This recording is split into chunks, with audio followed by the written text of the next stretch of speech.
Hello friends, मेरा नाम है रोहित और आज के इस वीडियो में हम एक फाइटर जेट आरसी प्लेन बनाने वाले हैं। इस प्लेन में मैंने फ्लाइट कंट्रोलर यूज़ किया है, इसलिए ये वीडियो दो पार्ट में डिवाइड होगा।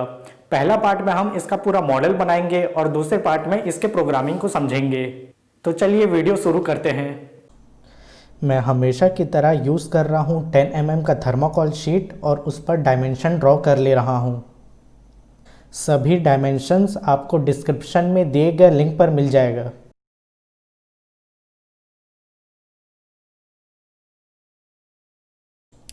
और उसी डायमेंशन के हिसाब से थर्माकोल शीट को काट लेना है। और थर्माकोल को मजबूत बनाने के लिए मैं टेप से इसे लैमिनेट कर दे रहा हूँ। मैं आइसक्रीम स्टिक को जोड़कर एक लंबा सा स्टिक बना रहा हूँ, जिससे मैं विंग को एक सपोर्ट दे सकूँ। इससे विंग और भी मजबूत बन जाएगा। मैंने विंग का दो पीस बना के रखा है। ये वाला हिस्सा बेस का है और ये वाला हिस्सा टॉप का है। टॉप वाला हिस्सा नीचे से 3 सेंटीमीटर छोटा है। और मैं इन दोनों पीस के बीच में ये आइसक्रीम स्टिक लगा दूंगा, जिससे एक एयरफॉइल शेप भी बन जाएगा और विंग में मजबूती भी रहेगा।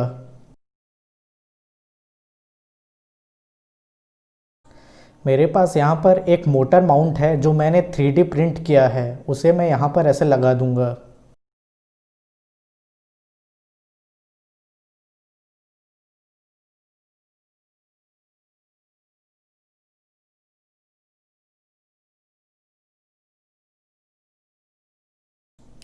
मैं विंग के ट्रेलिंग एज पर टेप चिपका दे रहा हूँ, जिससे एयर फ्लो स्मूथ हो जाए। ये विंग का लीडिंग एज है, ये अभी पूरा फ्लैट है, जिससे प्लेन में बहुत ज़्यादा ड्रैग पैदा होगा। इसे स्मूथ एंड राउंडेड बनाने के लिए ये प्रोसीजर फॉलो कीजिए। आपको एक डबल साइडेड टेप लेना है और विंग के लीडिंग एज पर इसे पूरा चिपका देना है इस तरीके से।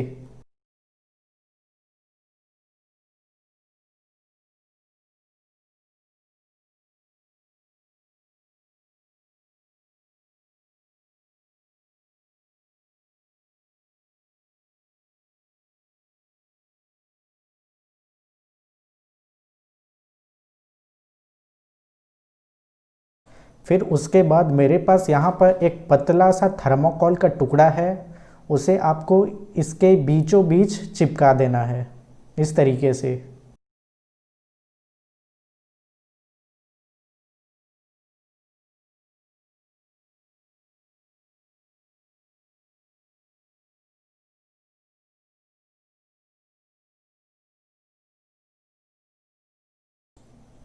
फिर उसके बाद चार्ट पेपर के टुकड़े से लीडिंग एज को पूरा कवर कर देना है इस तरीके से।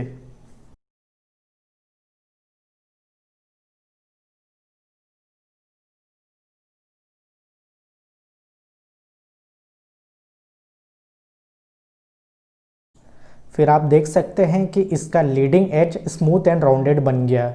ये काफ़ी ड्रैग को रिड्यूस कर देगा। मैं आइसक्रीम स्टिक को बीचों बीच से काट रहा हूँ, जिससे मैं इसका दो हिस्सा कर सकूँ। और उसके बाद मैं इसे एलरॉन पर लगाऊंगा, जिससे एलरॉन का मजबूती बढ़ेगा।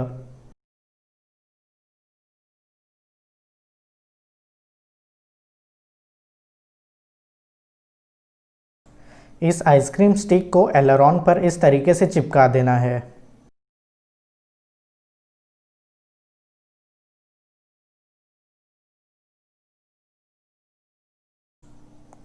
तो आप देख सकते हैं कि एलरॉन्स काफ़ी मजबूत बन गया है अभी।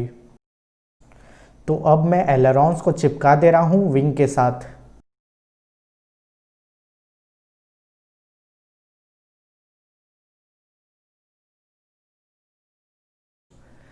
तो ये है मेरा टेल विंग और ये रहा मेन विंग। ये दोनों के बीच में मैंने 7 सेंटीमीटर का गैप दिया हुआ है क्योंकि मेरा मोटर और प्रोपेलर का वर्टिकल हाइट लगभग 6 सेंटीमीटर है।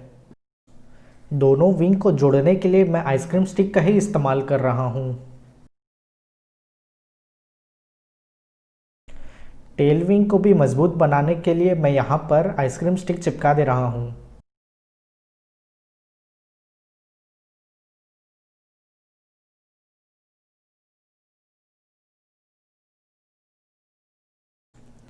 ये दोनों विंग अच्छे से जुड़े रहे इसलिए मैं ये थर्माकोल का टुकड़ा भी लगा दे रहा हूँ।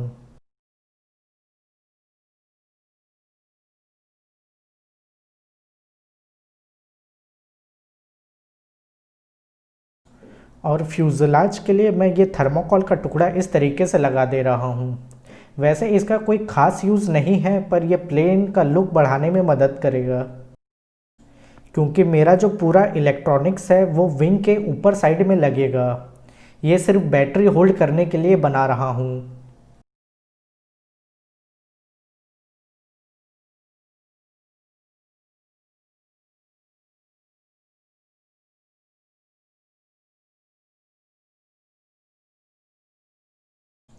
तो हमें फ्यूज़लाज को इस तरीके से इस एंगल पर काट देना है और इस तरीके से इसे वी शेप में चिपका देना है।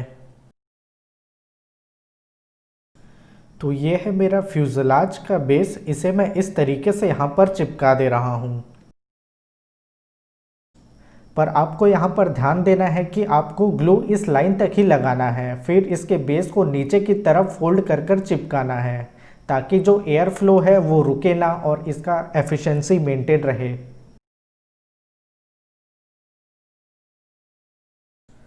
तो फिर मैं अभी इसके सारे कंट्रोल हॉर्न्स लगा दे रहा हूँ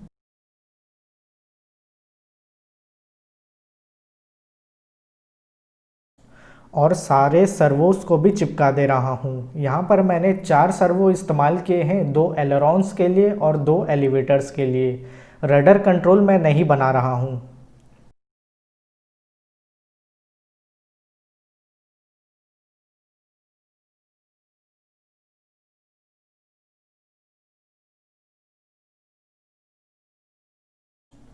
अब मैं फ्यूज़लाज का टॉप का हिस्सा बना रहा हूँ। ये एकदम परफेक्ट रेक्टेंगुलर नहीं है, ये थोड़ा एक स्लैंट एंगल में है। इसके अंदर मेरा सारे इलेक्ट्रॉनिक्स रहेंगे।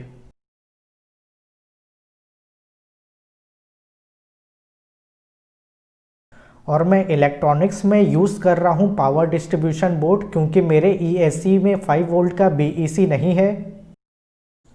और मैं यूज़ कर रहा हूँ फ्लाई स्काई का i6 रिसीवर। और मैं यूज़ कर रहा हूँ SP racing F3 flight controller.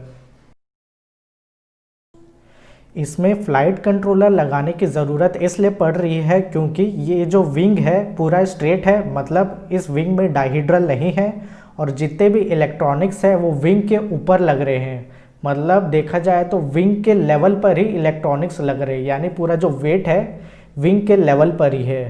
अगर विंग के नीचे वेट रहता तो एक बार के लिए सोच सकते थे कि फ़्लाइट कंट्रोलर नहीं लगाए।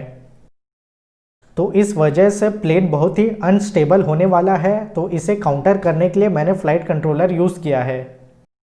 इलेक्ट्रॉनिक्स के लिए मैंने ये 3D प्रिंटेड बेस बनाया हुआ है ताकि मेरे सारे इलेक्ट्रॉनिक्स एक सिस्टमेटिक वे में अलाइंड रहे और इसको मैं इजीली कहीं भी लगा सकता हूँ और निकाल सकता हूँ और ये ऑप्शनल है।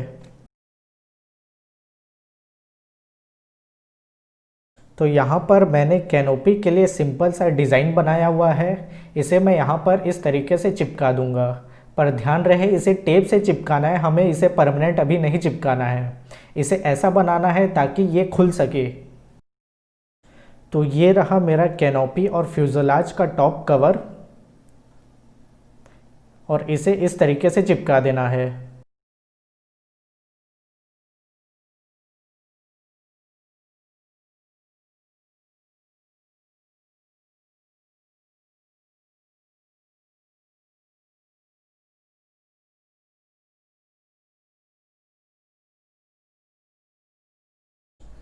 तो मैंने अब इसमें वर्टिकल स्टेबलाइज़र लगा लिया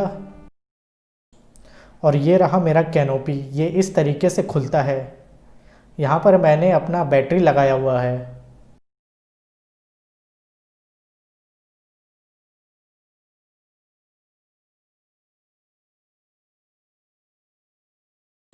तो अब मैंने सारे इलेक्ट्रॉनिक्स को कनेक्ट कर दिया है और इसमें मोटर और प्रोपेलर भी लगा दिया। आपको प्लेन बैलेंस कॉर्ड लेंथ के 25 to 30% पर करना है।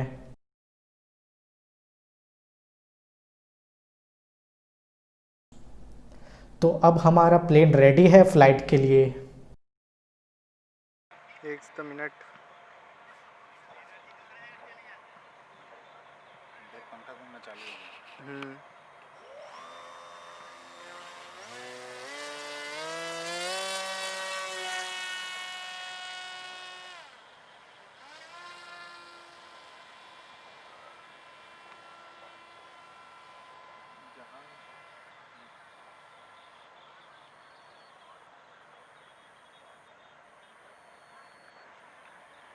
अभी तो मेला में आए टाइप का लग रहा, ऊपर ऊपर घूम दे रहे। थोड़ा नीचे करके लाओ ना जी।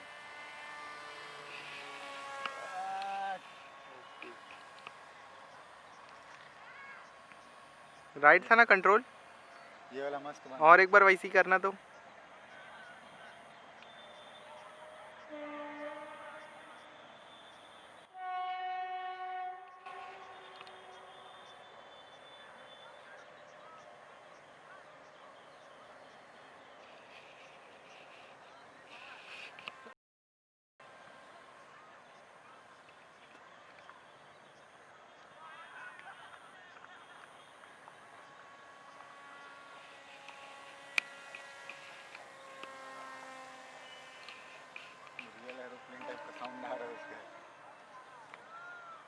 थोड़ा नीचे से लाओ तो भैया, थोड़ा हम लोग के सामने से निकालो ना। कैमरा को ऊपर से निकाल देना। नवीन आज ही बाल कटा के आया नवीन का, फिर कट जाएगा।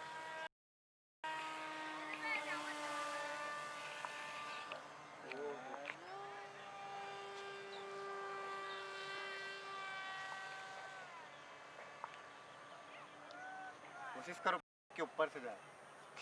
मेरे ऊपर से मत करना।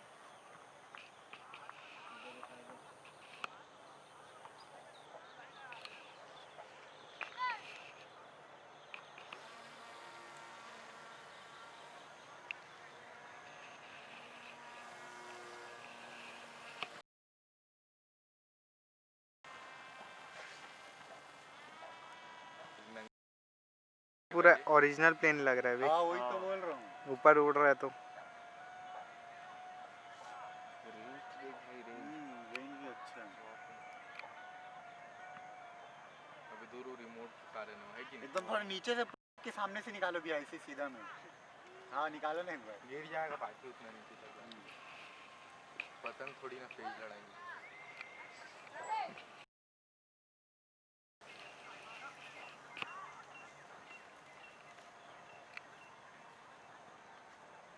गाय लोग को दौड़ा सकती,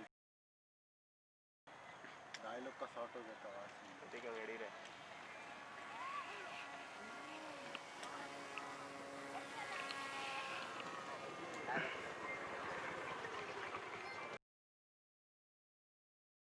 यार मामा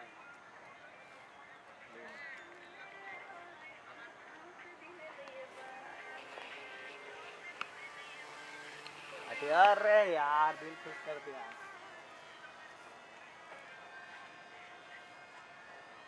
अब चार्जिंग डिस हो रहे लग रहे। ये कितना रेंज है देखना।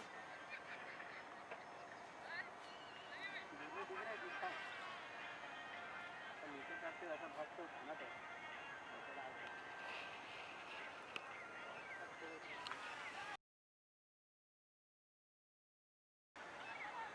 छोड़ भी सकता है ना कोई भी।